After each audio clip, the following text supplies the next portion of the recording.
Det, som det faktisk går på, det var en hel masse, jeg har været igennem og læst i baptisternes håndbog, og har beskæftiget mig med, og har hørt, hvad nogen af jer har sagt, og med de tanker, som jeg selv har haft også.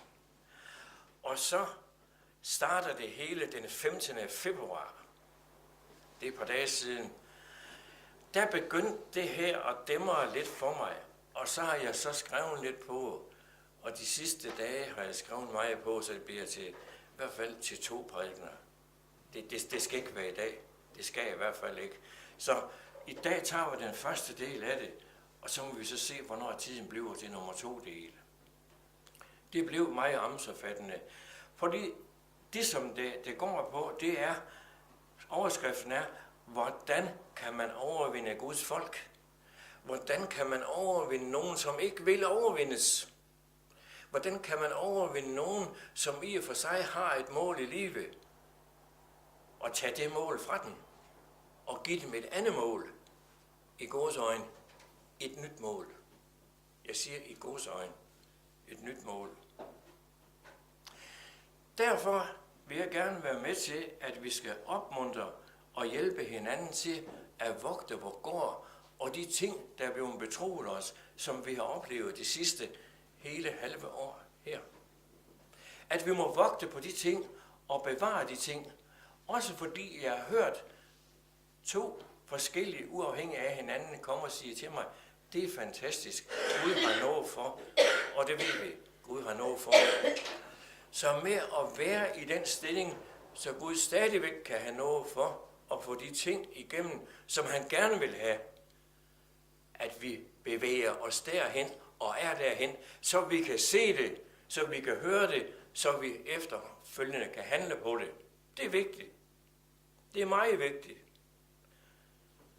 Der er ingen tvivl om, at det skaber sin berettigelse, hvis vi kan tale ind, og når vi taler ind i menneskers situation, så går det ind og rører ved noget af det, som er essensen af. Det går ind og rører ved livet, ved prioriteringerne.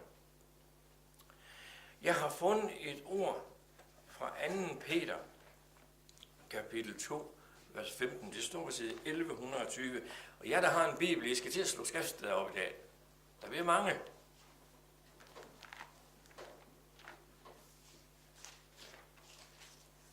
Anden Peter,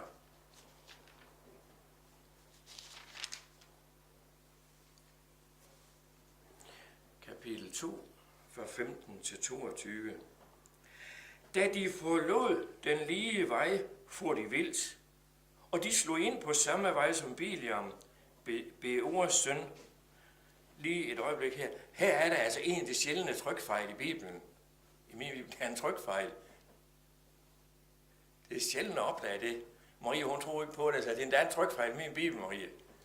Det er det her. Der står Bosors søn. Det står, det skal være Beors søn.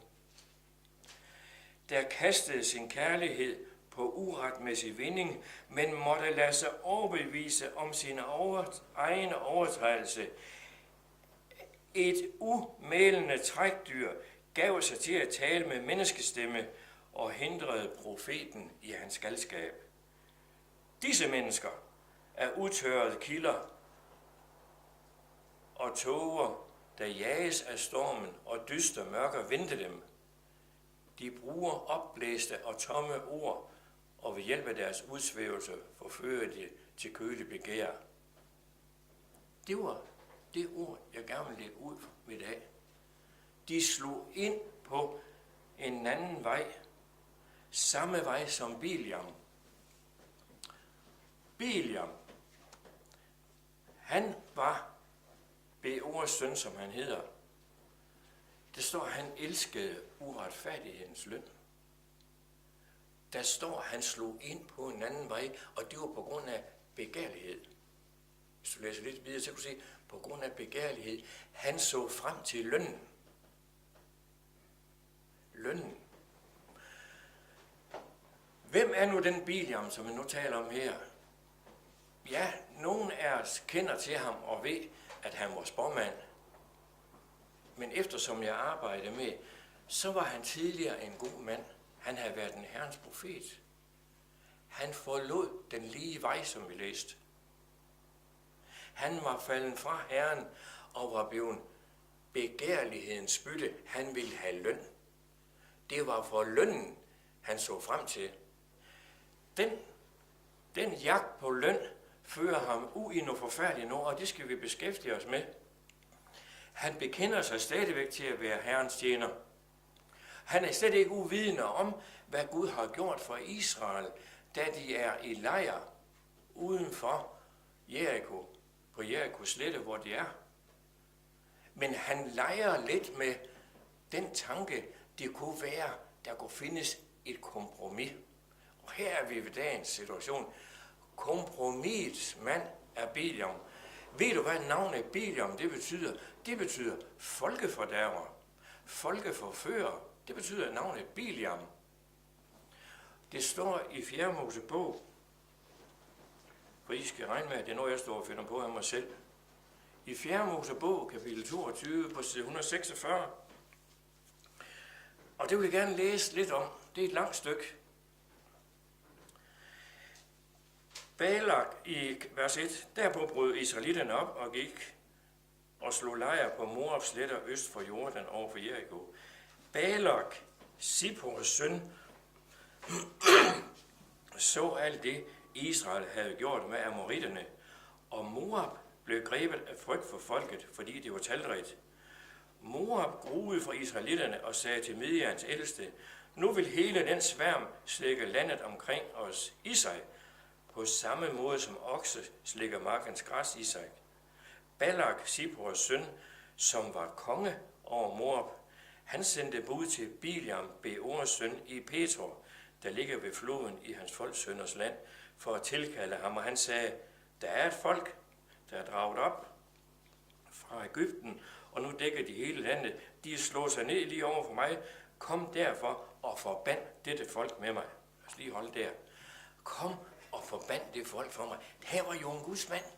Det var de rygte helt over på Mesopotamien, derovre hvor Bagdad er. Derfra og helt over til Jericho var der rygtes, der var en Guds mand, som også var spåmand. Fordi kong Balak, han vidste en ting, det var Israel. Det vidste han, hvem var. Israel, de lå uden for hans grænser nu, de havde ikke rørt ved nogen ting.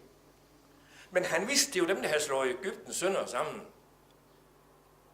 Der var en ting, han havde glemt. Det var, det der havde slået Egyptens sønner sammen, det var kong Farao. Han havde givet sig til at beflette med magi. Og han havde lavet magikerne imod Guds folk. Det skulle han aldrig have gjort. Det ødelagde hans land. Kong Balak, han gør det samme. Han gør lige nøjagtigt det samme. Han kendte ikke, hvad Bibelen lærte om Israel. Han vidste, det folk der, dem kan jeg ikke slå på slagmarken. De er tilsyneladende ikke så store som min her. Men der er nogen med dem, der styrer de der pileskyder af, for de rammer alle sammen. Der er nogen med dem, når de svinger svær, så falder der flere folk, end som der er i nærheden. Der sker noget. De har en magt med sig, som vi ikke kender, som vi ikke kan hamle op med. Vi sender bud til Biliam, folkefordærveren, folkeforføreren. Han må vide noget om det her. Og så sendte han nogle store mænd over til Biliam, og de kom og sagde til Biliam, Biliam, kom og forband det folk. Det kan jeg ikke, siger Biliam. Vi læser videre i kapitel 22. Det kan jeg ikke. Det kan jeg ikke. Jamen ved du, vi vil give dig løn. Okay, siger Biliam. Hvad løn vil du give? Alt det guld, vi har. Jamen, det kunne være, at vi kunne finde et kompromis, så. Ej, jeg vil ikke, det kan jeg ikke, for hvad Gud taler til mig, det må jeg rette mig efter, ellers så kan jeg ikke leve. Og så plager det dem så vittighed, og jeg kan ikke være en tro herrens tjener. Det kan jeg ikke. Det er jo nok en dårlig idé, tænker han. Men han siger, I må tage hjem og sige til kongen, det vil jeg ikke. Så går de tilbage til kongen og siger, ved du hvad, Biliam, han vil ikke tage imod dine gaver. Han siger, selv når du sender alt det guld, du har i dit hus, så kan han ikke forbande folk. Det kan ikke passe, siger kong Balak. Det kan ikke passe. Jeg finder de største generaler, de fremmeste mænd, jeg har i mit rige, og sender dem. Og så står, så blev Moabs store mænd sendt til Biliam. Og sagde til ham med budet fra kong Balak. Jeg giver dig alt det sølv og guld, der kan være i dit hus. For jeg kan ikke gøre noget som helst andet, end som hvad jeg har at give dig. Alt det, jeg har, det vil jeg give dig. Kom og forband mig det folk. Ja, det var jo en lidt anden snak. Så kunne Biliam godt se, når der kommer nogen til ham, når der kommer nogen til mig 2 gange, så har det noget på sig. Det er ikke bare et flip, kongen har fået. Det er det ikke. Det er en god idé, der er opstået. Nå, jamen, og de store generaler og alle de kendte mænd, ja, de står her nu, og jeg bor jo herovre i Mesopotamien, de er kommet til langt fra. Kan I ikke blive her natten over, siger han til dem. Så skal jeg se, om jeg kan finde et kompromis. Gud har godt nok talt til mig, jeg må ikke forbande det folk. Men det kan være, at jeg kan finde et kompromis. Og det der er den kristne store problem. Det er det, vi som mennesker har store problemer med. Kan vi ikke finde et eller andet kompromis? Kan vi finde en måde? Kan vi finde en måde at leve, som verden gør på? Leve, som verden gør, og så stadigvæk være en kristen. Kan vi bevare Guds ånd i vores indre, og så tjene Balak verdens ånd? Kan vi det? Biliam siger, jeg skal se, om jeg kan finde en udvej. Og Gud talte til ham og sagde,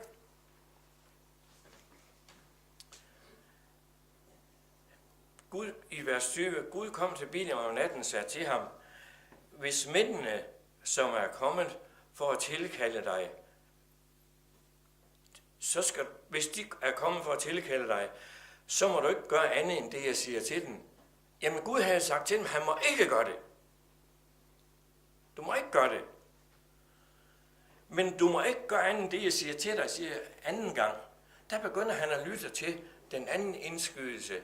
Jamen det kunne være kompromis, siger, jeg kunne jo bare tage ned og kigge. Jeg kan bare lade være med at forbande dem. Jeg må prøve at gøre det.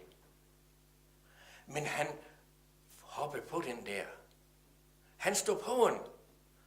Og så skete der det. Der står der, så stod Biliam op næste morgen, sadlede sit æsel og drog afsted sammen med Moabs stormænd. Men Gud blev vred, står der, over han tog afsted, og Herrens engel stillede sig i vejen for ham, da han kom ridende på sit æsel, ledsaget af sine 2 tjenere. Da æslet så Herrens engel stå på vejen med draget sværd, drejede det fra vejen og gik ind på marken. Biliam kunne ikke se det. Tjenerne her med kunne ikke se det. Stormændene, der var med, kunne ikke se det. Æslet gik ind på marken. Men Biliam slog æslet for at få det ind på vejen igen. Så stillede Herrens engel sig i en hulvej mellem vingårdene, hvor der var et stengær på begge sider.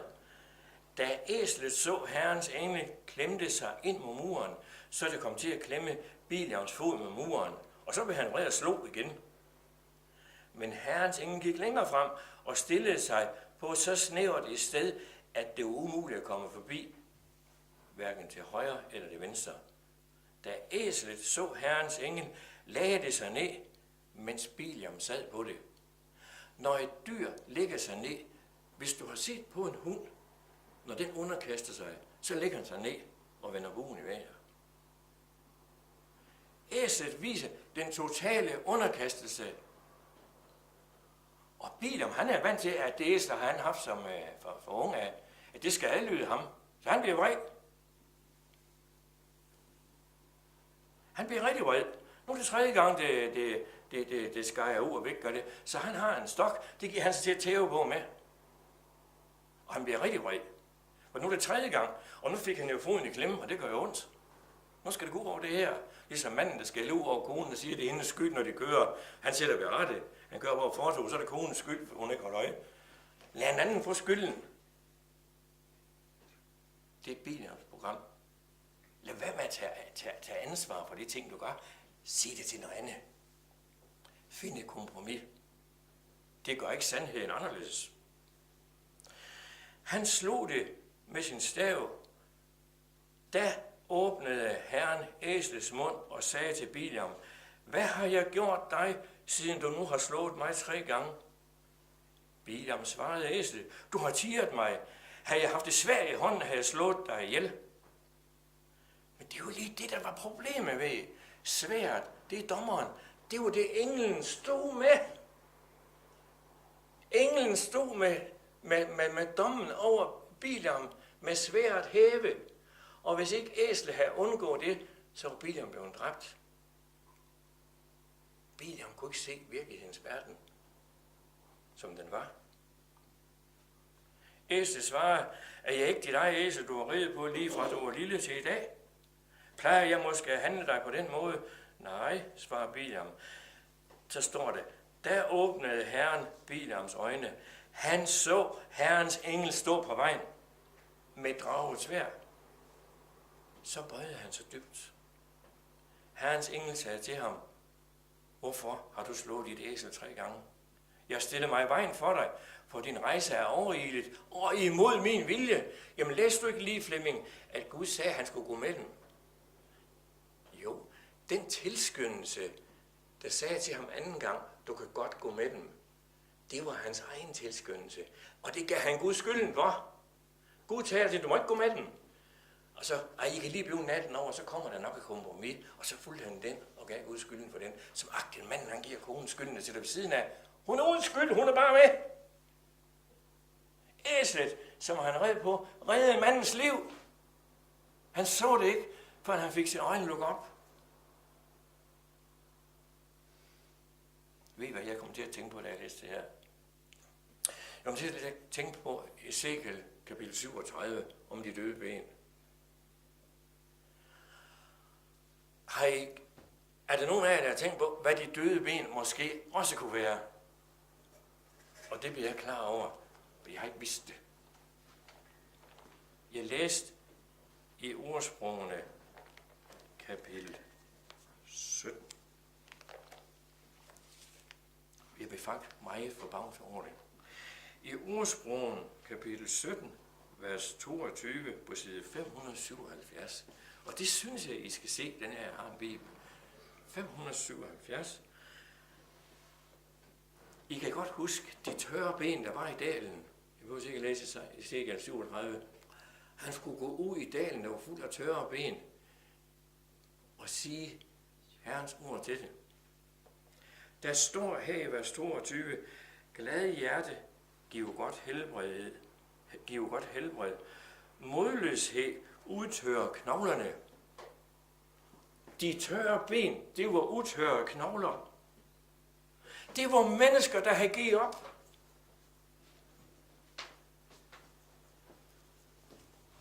De havde mistet modet. De havde mistet modet. Og den friskhed og det liv, som de havde, det var sat over styr.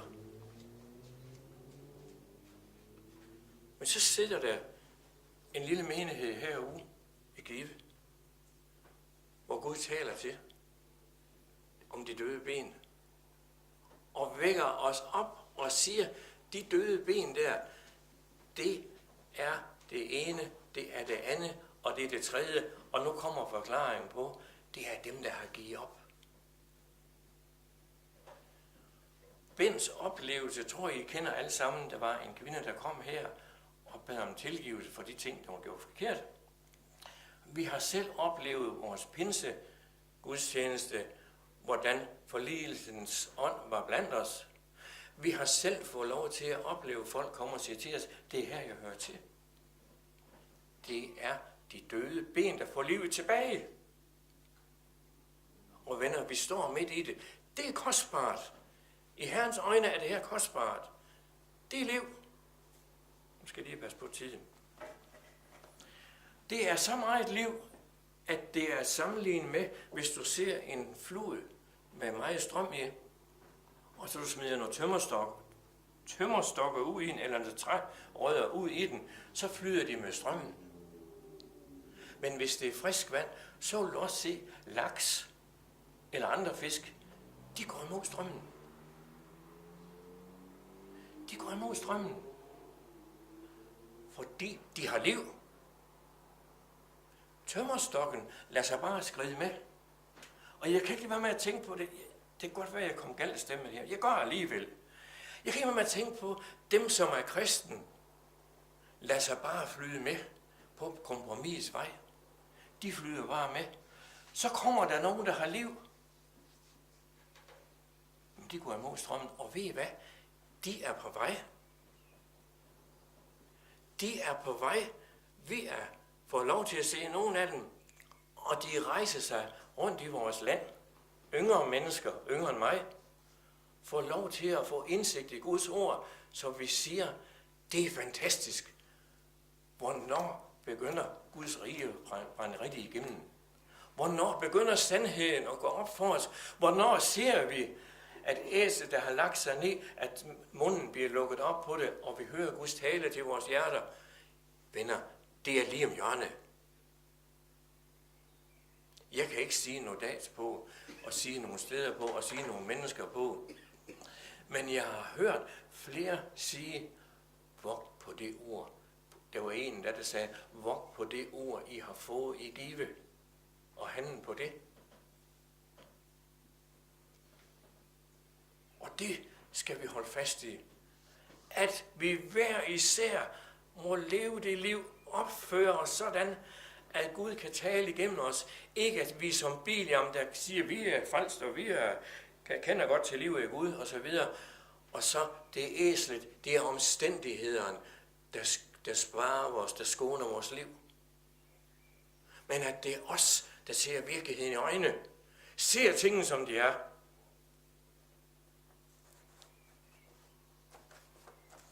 Det skal snart slutte, fordi det går ikke det her. Jeg kan ikke høre med at fortælle jer andet end Biliam. Ved I, hvem Biliam var? Nu har jeg sagt, at han var sprogmand, han var profet.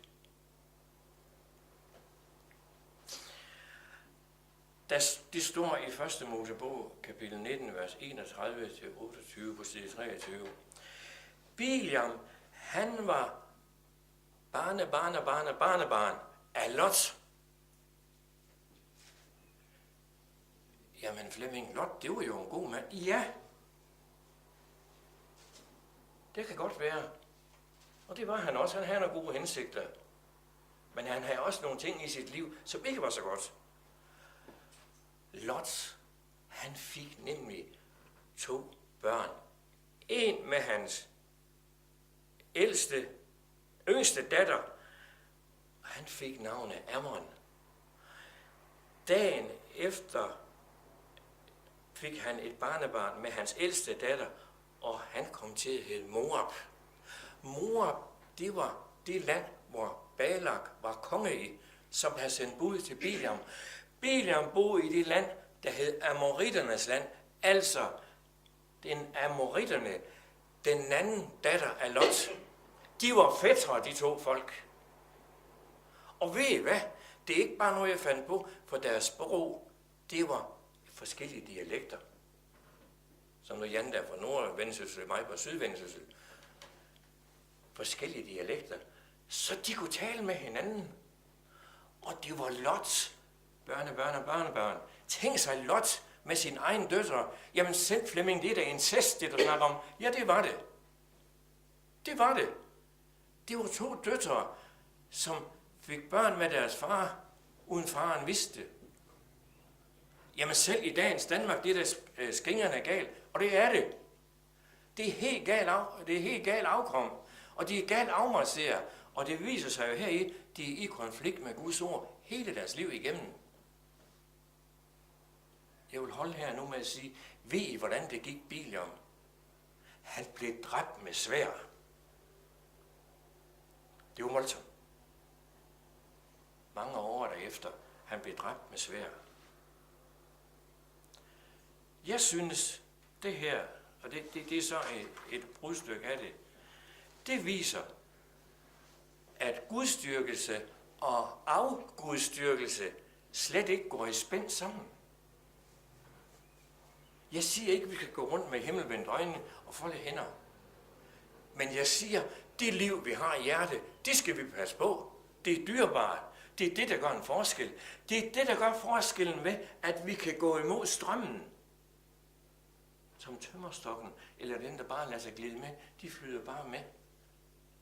Som æsle, der var det umælende dyr. Tænk sig, tømmerstokken, de taler om død. Og fisken, der har livet, de taler om liv. De har frihed til at gå imod. Det er Guds menighed. Det er jer, det er dig, og det er mig. Vi har liv i os. Amen.